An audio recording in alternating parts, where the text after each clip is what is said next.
Welcome to this week's session of Yes Science. I'm Robyn, and today we're going to be having fun with baking soda and vinegar. Now you're probably familiar with the classic volcano experiment. Woo! But you might not be familiar with some of the less famous experiments. Let's start by looking into the science behind this chemical reaction. Vinegar is an acid, and baking soda is an alkali. When you combine them, they neutralize each other and release carbon dioxide, which is the bubbles you see. On this tray, we have a variety of ice cubes.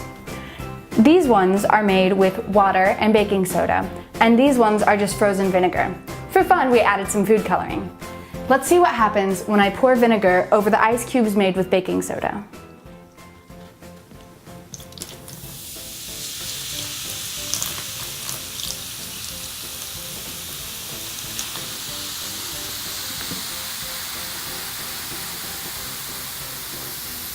Now let's see what happens when we add the baking soda to the vinegar ice cubes.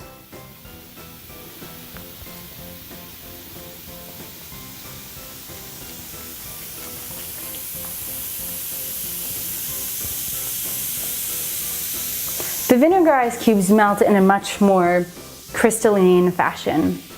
This next experiment is particularly fun if you're feeling a bit mischievous.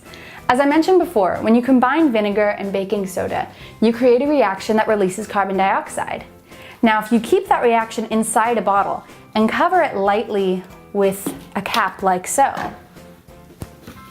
you can create a small, well, explosion.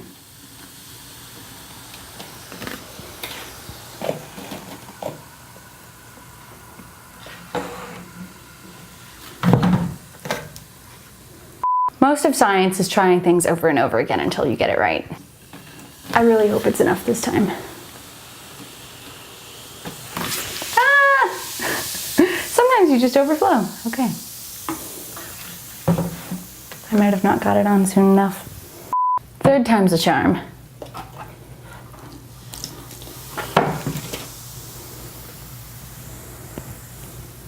As Thomas Edison once described, he had to find 999 ways to not make a light bulb before he found the way to make a light bulb.